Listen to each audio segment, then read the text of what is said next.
And we're live, folks, here again. Today we have my guest Joshua from way down under in not Australia but South Africa, Johannesburg. A lot less spiders here. A lot less spiders there. That's a good one, man. So, how are you feeling, my man? Really chill at the moment. Really chill at the moment. What ongoing things in the entire world do you feel like addressing today to the world? Or I'll say, let's give the host a chance to lead the discussion. well, like I don't know what to say. I mean, like we still got the corona pandemic raging on into 2021. Feel like there is Which topic I personally feel our government should be held for crimes against humanity for delaying the release of vaccines in this country. I mean, we still haven't started even our rollout yet. yeah, but that's like not only regarding your country, it's like in the entire world. It seems like the distribution network and the logistics behind the distribution of the vaccine has not been carefully thought out. It hasn't. But yeah, our government is banning private medical aids from distributing the vaccine. Yeah. So like that's one thing. That's one thing. But there is like several other things that's going on with the vaccine. It's like, for one, they don't have like enough doses that release like a couple of doses here and there, and then it is the question of like which countries to prioritize first. And also as to question whether or not the governments are getting too much enjoyment out of the power that lockdown gives them. Yeah, exactly. All right, hold on for like 2 seconds. Troy is like asking if he can join, so I will see if I can add him to the conversation. You're still there, right? Yep. Yeah. All right. We are calling him now and seeing if he'll pick up. And there he picks up. Holy shit, folks. It is Troy, the man on the line. Welcome, Troy. I don't know. Maybe he has some issues with the microphone. Just gotta get my microphone set. Yeah, he can set this. He can just keep doing what he's doing. But yeah, man, and the priorities behind the vaccine and the vaccination program has not been thought out. The only thing that has been in people's mind has been, when is the vaccine ready? Is the vaccine coming? Right? And they profit out of the crisis. Yeah, and then the profits on big pharma regarding the vaccine, because I mean, holy shit, man! How many vaccines are there? It's the Pfizer vaccine, it's the Moderna vaccine, it's the Astra something vaccine. And also the amount of profiteering that governments have been making out of it as well. Yeah, and China has their own vaccine, so I'm guessing like they have a massive profits on that too. But yeah, man, it's been no thought upon how to distribute Just this. to give you a sense, just in one of our provinces, Department of Education spent just over $3 million on sanitizing schools. Wow. Just sanitizing. Just sanitizing, like just disinfectants and cleaning and shit. Yeah. Yeah, $3 million. Whoa. That's crazy. You tell me all of that was actually spent on sanitizing. Of course it wasn't. But we also know that that your Such country. an opportunity for these tenders and everything to be abused by countries like ours. Yeah, and South Africa definitely isn't the cleanest country in the world. I mean, no disrespect on that, but Especially in terms of government corruption. No doubts.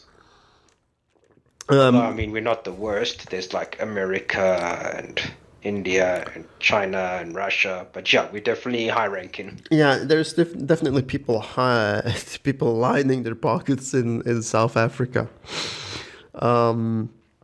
And like I mean, like you're telling it yourself, right? That your school that you're working for isn't getting nearly as many resources as it should be getting, right? As the government budget accounts for, yes. Yeah. So we have about as much spending per child as the Netherlands. yeah.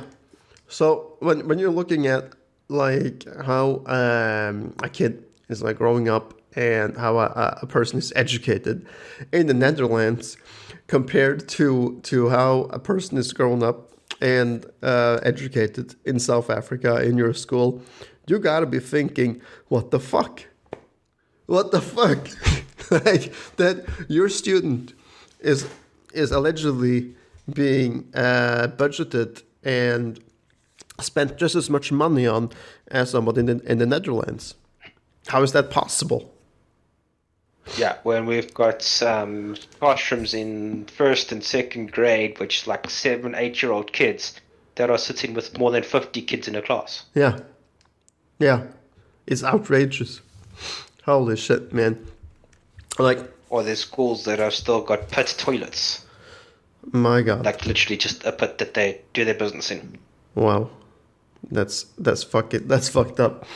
Does it ever like demotivate you in your job? Yes and no. I mean, in many ways, the struggles are demotivating, but also the fact that you're making that little bit of difference by sticking around and doing your job. Yeah. Does help encourage it. Yeah. But that it just stays the same, right? And that you're not giving the resources that you are entitled to help these kids, and that you know if you can just yeah. I mean, if you can just make that difference in 2 or 3 kids, that's worthwhile. But still, man, like you're saying that like 9 out of 10 kids are going to leave your class, and never going to become anything except maybe criminals or. Well, homeless. 9 out of 10 is probably 9 out of 10 is a little bit pessimistic, but yeah, I would say at least about 50%. I mean, we consider the unemployment rate is at about 40% at the moment. Yeah. God damn, man. Like I'm just like I can actually relate to that. What you're talking about. I don't know. I missed the beginning there. What you guys were talking about in the beginning, but I'm assuming you're talking about job. And how we can make it different in our world? Well, we started thinking, we started talking about the corona vaccination plans and how little logistics have been thought out. And how governments have been benefiting from this crisis. Yeah. Well, particularly our government in South Africa has been profiteering out of this whole thing. Because you have governments and big pharma skimming off the top of the corona vaccines, of the payments. Skimming on things like sanitization and all those practices. Yeah, face masks, disinfectants, all that shit. I don't think it's in Denmark at least. It's not the government that is profiting from it. The government is offering huge help packages here to businesses, small and large, to bail them out. You guys in Europe tend to have a lot more protections against corruption and such than we have down here in South Africa. Yeah. And Troy, like you gotta remember that we are under the European Union, right? And the European Union constantly monitor any cases of like corruption within the union, or if something is happening that it shouldn't be happening, like if some company has like a monopoly, then it would be reported, and if it's any suggestions or hint that it is price cooperation or price fixing on products, then it goes directly into the EU for trial.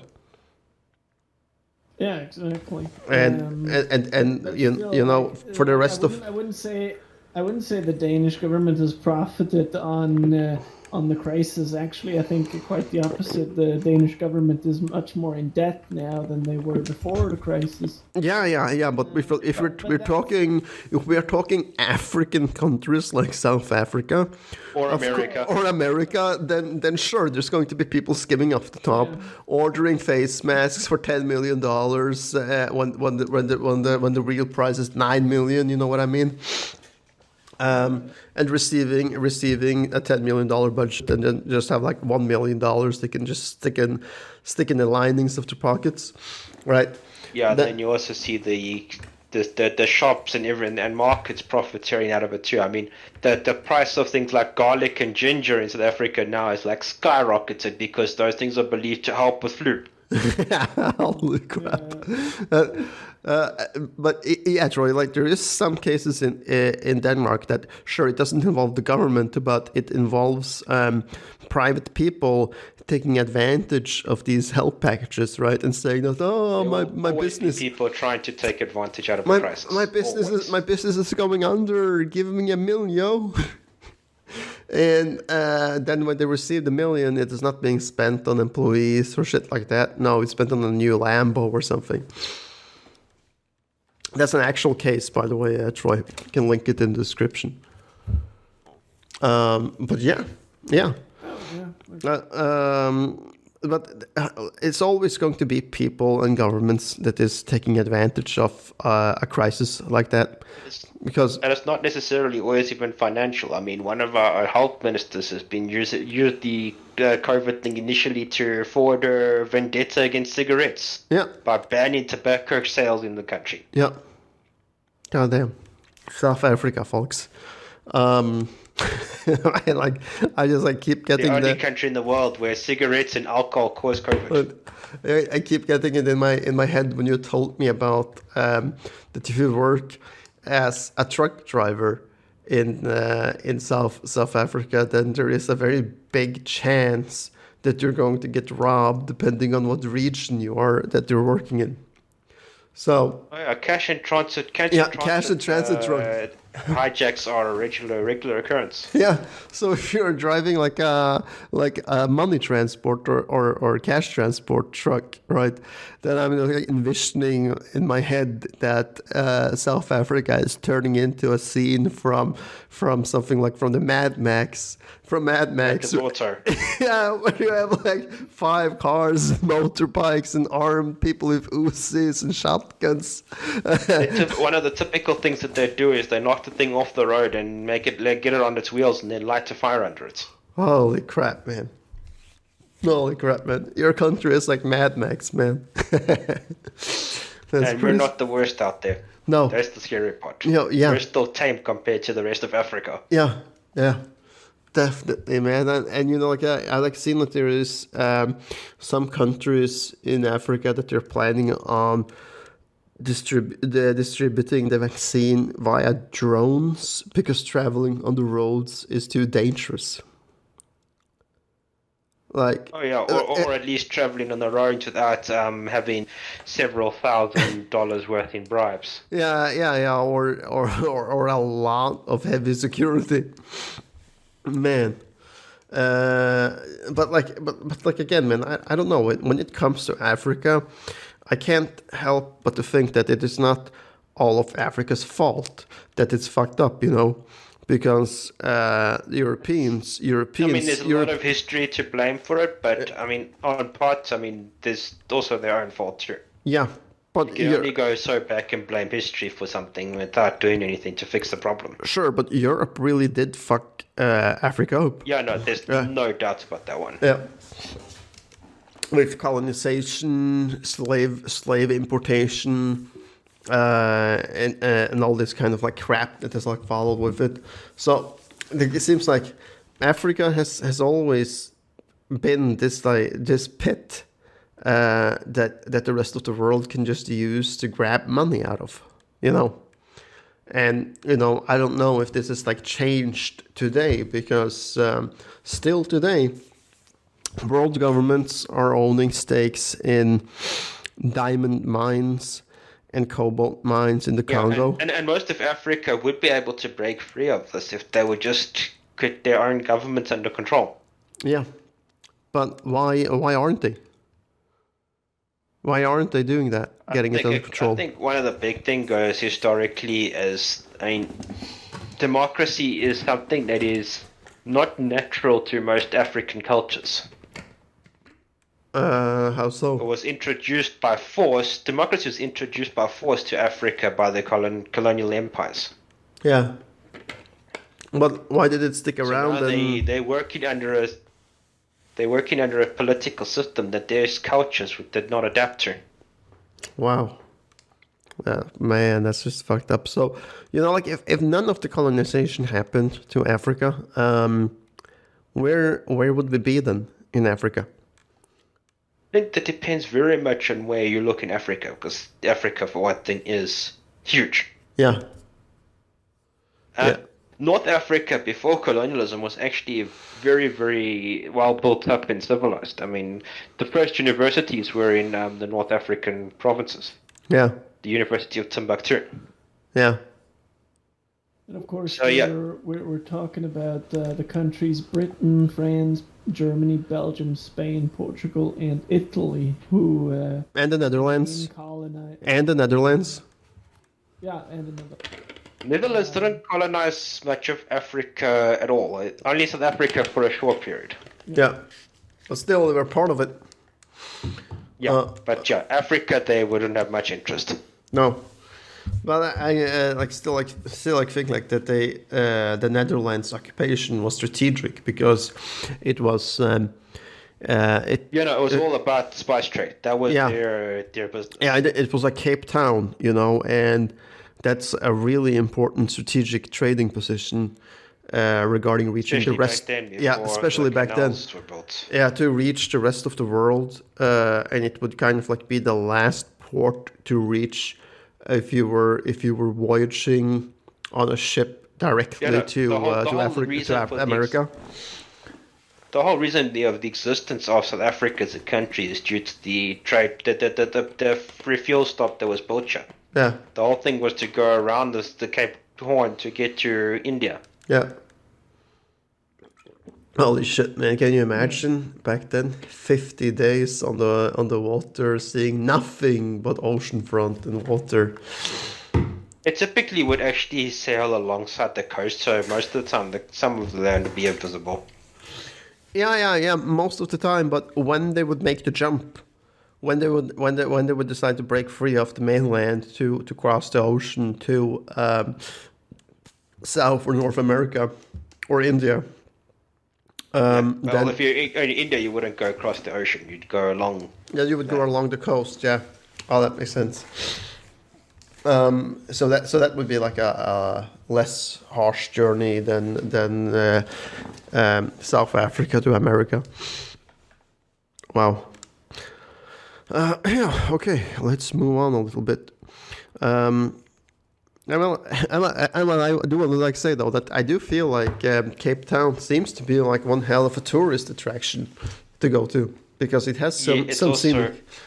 Yeah. It's also a province that is not ruled by our ruling party in the government. Okay. They're ruled by the opposition. They're run by the opposition parties. So they're the good ones. Well, I wouldn't call them good, but they're a hell of a lot better. Yeah. Wow. So like, I guess like we're just all hoping that we'll get to an end soon of this corona virus BS. Well, we will not experience a total end of it. The restrictions with frequent hand washing, sanitizing, mouth guard, and all that shit will still be in place for several years to come. But what we can hope for is at least the vaccination taking a good hold so that we don't have to lock down societies anymore. Really? You think it will go I swear years? I swear I've gotten drunk off the alcohol through my skin from hand sanitizers once before. Wow. Wow. No, but the sanitization rules are have come to stay. Society will I think to a certain degree. Yeah. I mean, sure, to a certain degree. The world has gone through the same thing before in 1919 with the Spanish flu. It's pretty much a very significant parallel you could make between the two events. How long did the Spanish flu last? How long did the Spanish flu last? It took about 3 or so years before it all became significantly more cleared out. But also, I mean, the first year or so after the event, people started just ignoring all of the rules and regulations and everything, just like what's happening now. Yeah. Oh, yeah, that was actually for 2 years, right after the First World War ended in 1920. Wow. In fact, that's how it's considered that it most likely spread through the soldiers returning home. Yeah. Oh, that makes sense. Because if not, then it would have been way more contained. Since there wasn't a hell of a lot of people traveling across the world back then for tourism. But a lot of people traveling during the First War. Yeah, exactly. Well, wow, man, I felt like that face masks and disinfectant and all these rules were going to leave as soon as the virus is gone, right? No, definitely not. Well, that will stay for at least a couple of years more, because of what we talked about as well in the earlier episode of this podcast, with like we need the flock immunity too. Is still going to rise as well, And then and of that's course going to take a long time. Yeah. And then, of course, you've got the anti-vax nutters that are slowing things down as well. Yeah. Man, did you catch that, Joshua? That 40% of France does not want to take the vaccine, even if they're offered it. I think we've got about 30% in South Africa that's willing to take the vaccine. Yeah, wow, and 70% that doesn't want to take it. Wow, that's crazy. Like, why would you say no to it? Because it contains microchips that's going to be used to track you and mark with you at the sign of the beast. And also, a lot of people are distrustful of the vaccine and are actually like fearing, maybe for good reason. Like we've seen the Russian vaccine that they made, like when was it, in April or something like that? That didn't work at all. That actually just made people sicker. So maybe people are even afraid of that. And also, actually, did you know that when you've actually gotten both shots of the vaccine, people will actually get symptoms of COVID, even if which is common for a lot of vaccines. Yeah. They'll give you a short of course it is. sample of symptoms. Yeah. So you will actually get like symptoms of having a normal flu or having COVID after you've had those 2 shots. Well, So that's Very, very mild. that makes sense though. Very mild. Yeah. That makes sense though, that's because what people are probably afraid of. yeah, but when they make the vaccine and they're using the virus, right? They're using particles from the virus. So when you get the vaccine injected, you're actually getting some of the coronavirus injected into into your bloodstream. Yeah. Oh yeah, I also heard people claim that the vaccine's going to alter their DNA. Yeah, well, I don't know if it is even possible. I don't even think it's possible to alter a not. person's DNA. At least not for the next couple of thousand years. Well, at least not it's permanently. I mean, your going to DNA make- can be easily altered. That's like cancer. Yeah. It's going to make your antibodies resistant against the virus. But because you're using the virus to make them resistant, then you also get these mild symptoms, and maybe that's what people are afraid of too, as well. I don't know. Yeah, maybe. Would you guys take the vaccine if you were offered it? Definitely. I'm like thinking Well, like I would check the research on the vaccine that I'm taking just to make sure that one is properly tested. But yeah, definitely, no problem. I would like be thinking for your position, Joshua. I think that maybe you would be obligated to take the vaccine, considering you're a From teacher. the looks of it, that's not going to go very well if they try that because most teachers are against taking the vaccine from what I've seen. Wow. Which is stupid, and I really am just embarrassed. Yeah, that they're against taking it. I see. Well, Oh, I'm reading projections here on McKinsey.com. You guys can check it out as well. Just Google healthcare systems. When will COVID-19 end?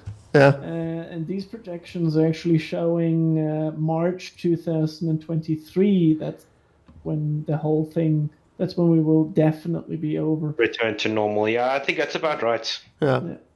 Like, what was the date again? The main wave will be over by like March 22, and then there will be a little bit more of it until March 23. Wow. When people will take off their tinfoil hats is another story. Yeah. Yeah. Definitely. Yeah. Yeah, I'll have something to address. It's like regarding the election in America, right?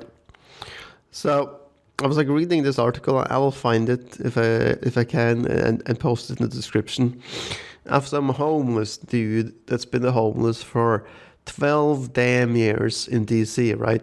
Ever since he was 18 or 19. And then Biden wins the election, and he says in the article, things are going to get better now that Biden won the election.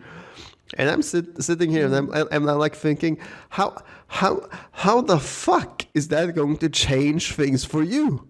You've been homeless for 12 years. You think you're just going to get some magical handout of $10,000 so you can get yourself an apartment? I mean, maybe if they elected Sanders, maybe things would change for him, but... Yeah. But wow. I mean, that would require some very, very drastic changes to change the situation for the average guy on the streets in America. Yeah. Like, if I had been there, I would have asked the same guy. I would have asked him, did you say the same shit when Obama got elected? Things are going. Trump got elected. Things are gonna get better now. Oh man, that shit was hilarious. I'm sorry, homeless guy, if you somehow are listening to this, but goddamn, that is some naive thought to have. Yeah. On the note of like America though, things are seeming to get good there because like they released some numbers where they had expected only 50,000 people more to be working, like or employed at the end of January 2021. But instead, the number was not 50,000 people; it was close to 180,000 people or so.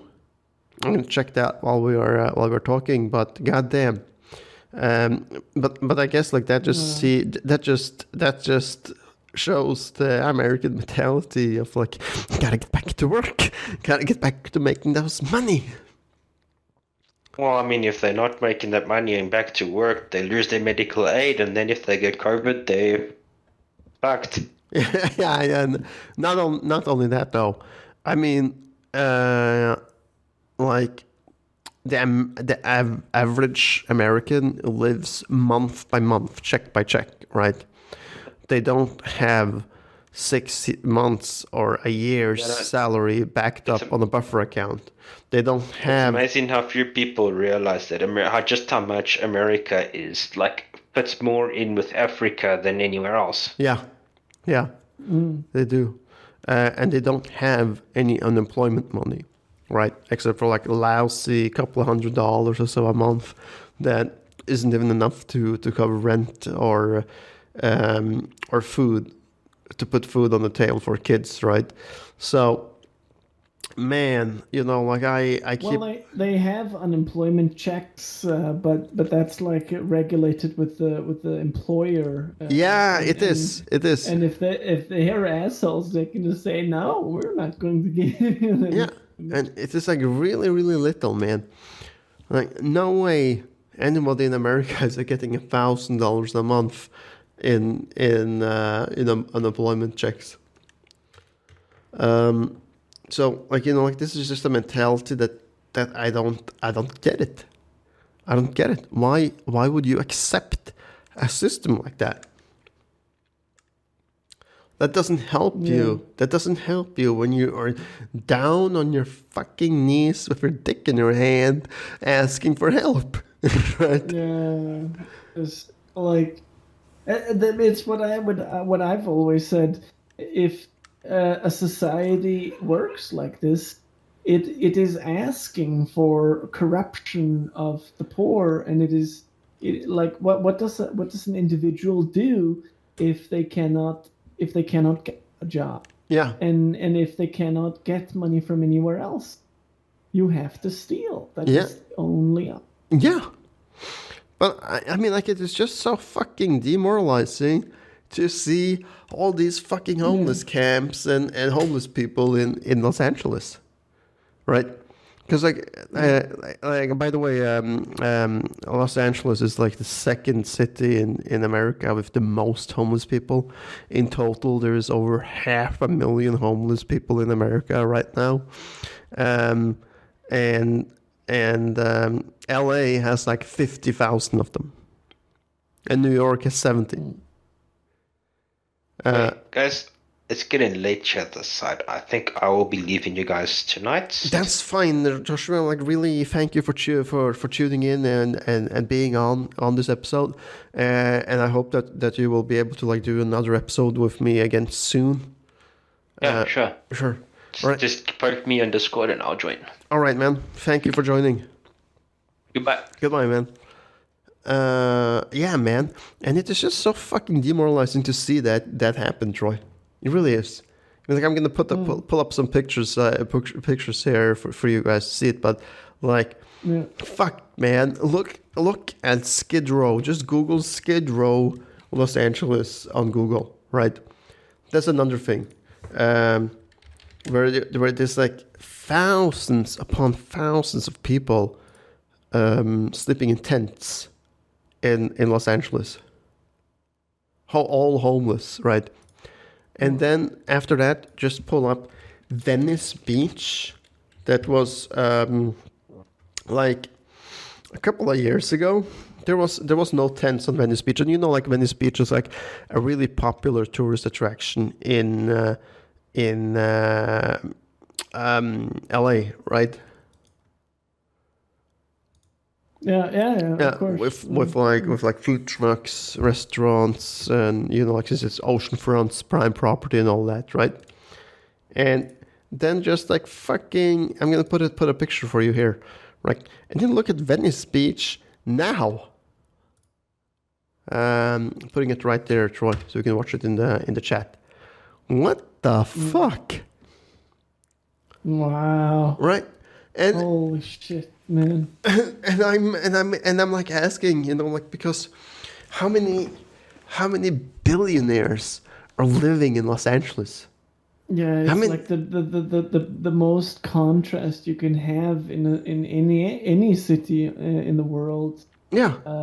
At all. Yeah. So yeah, like LA is probably the most sharp contrast you can take. Yeah. And like you got like fucking Elon Musk living in this town, who is like whipping between like first and second place in the world all the time, between him and Jeff Bezos, being the richest motherfucker on the planet, right?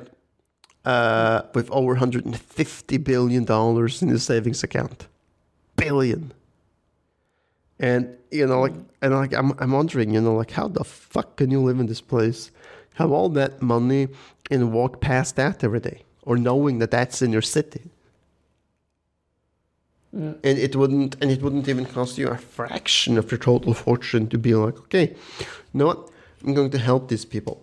I'm going to help them getting in and getting activated, getting into a job or whatever. So. Yeah. Like this has just baffled me for a long time, that there is no billionaires that are taking the responsibility upon themselves to do something when the government doesn't. Because, man, I'm gonna like mark my words.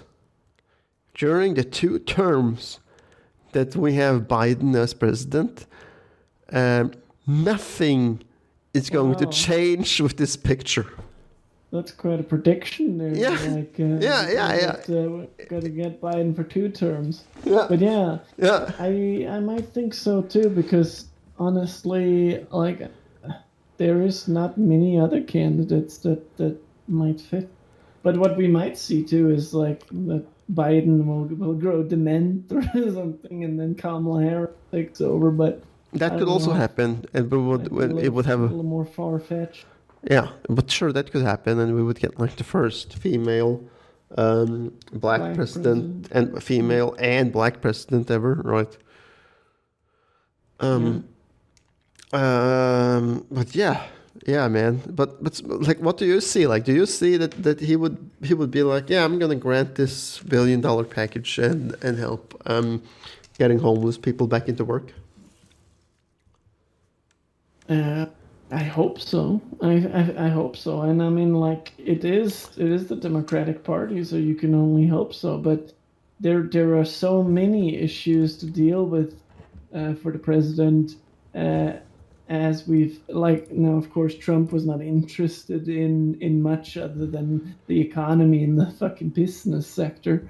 But we can hope that Biden will be a little more broad-minded and will set in on multiple areas as well as this.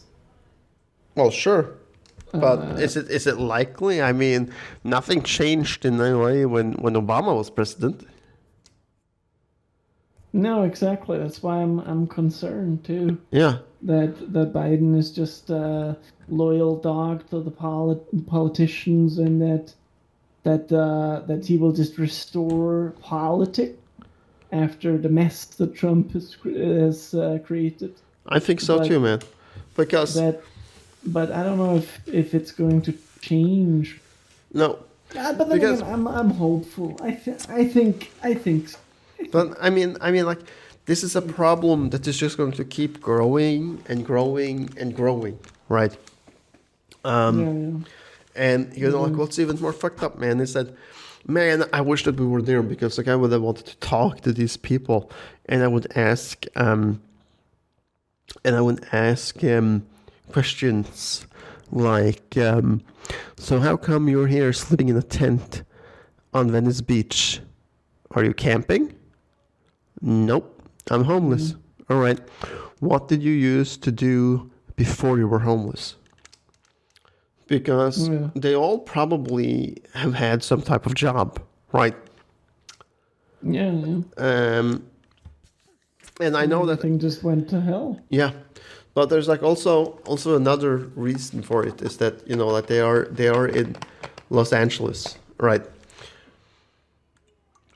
And LA is like really expensive city to live in. Regarding, not so much regarding food and health insurance, but regarding rent of an apartment. So like if you're working on a Which McDonald's, makes perfect sense that they can go around and beg for money, like easily buy themselves the food they need to survive, but they don't have a place to stay. Guess what? Yeah. And that's a dangerous combination that or well, I don't know, not a dangerous combination, of course, but it is a combination that keeps them that basically like prison. It keeps them fed and alive, but it doesn't involve them in society in any way. No, exactly. Yeah, it is actually like prison. Yeah, it is. It is a metaphor for prison, It is. and that's the terrifying thing about it. Yeah, It's a prison on the streets. yeah. And you know, like, how many of them do you think have like been like this dude that I said that things are gonna get better now that Biden's been elected? Like I think it's a lot, but yeah, like, how many of these people do you think have had like positions, like high level positions, like engineering jobs, dentists, and you know, like scientists or whatever, right? Because I don't think that those are the people that we see on those pictures that you see there. I think these are the craftsman class and the working class. Could that make sense? Yeah. Could that make sense? But then again, that's just speculation. That is just I mean, speculation. we Sure, don't know. sure it is. But still, none the matter. Like the problem is still there, and the question that I want to ask for any motherfucking politician in California listening to this, and yes, I'm talking to you. A message to the great Arnold Schwarzenegger. What the fuck are you guys doing, huh? Right? Why can't you activate these people? Why are you not doing anything about it? And if you're going to be president in 2028, then you're going to do something about it, Arnold. Is Arnold still governor? No, he's not. He's not governor, but I am 90% sure that he would run for election on behalf of the Republican Party in 2028. I legit believe that. To be president. Yeah, I legit believe that. But before he can do it, because he definitely. No, but he can't be president. The president needs to be born in the U.S. Yes, and that's why I'm saying that maybe he's gonna get his homie Biden to change the law. So that's something he can run. If that's what Biden is wasting his time on, then he will not be reelected. That's such nonsense. Wow. If it gets changed to something like, you don't have to be born in America to run for presidency, but you do have to have lived here.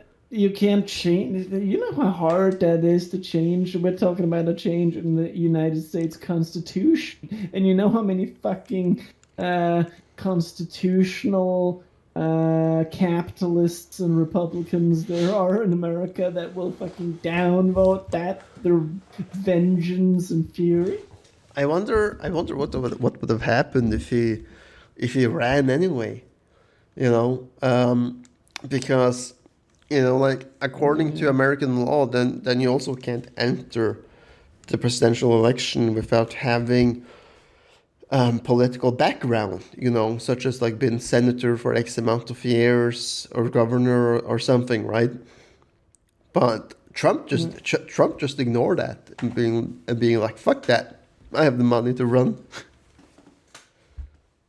Damn, fun fact, actually, Joe Biden is born in Scranton, Pennsylvania, the hometown of where the office is taking place. Oh, damn. That's a little interesting piece of trivia there. Yeah. But yeah, if you're right, if he will run in 2008, he will be 2028.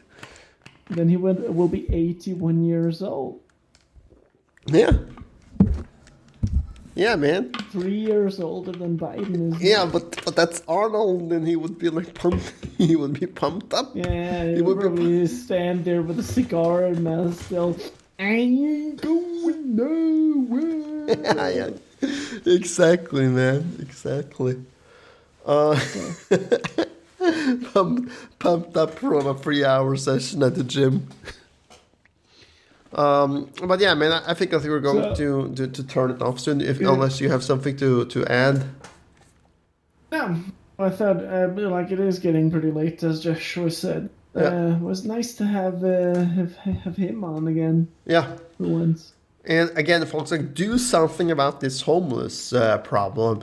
And I'm talking to you, Elon Musk, Bill Gates, Jeff Bezos, Arnold Schwarzenegger. Yeah, just create positions for them, like we have here in Denmark. We have something called aktivering, which is like activation protocols when people get unemployed. Yeah, and they report that to their local job recruitment center.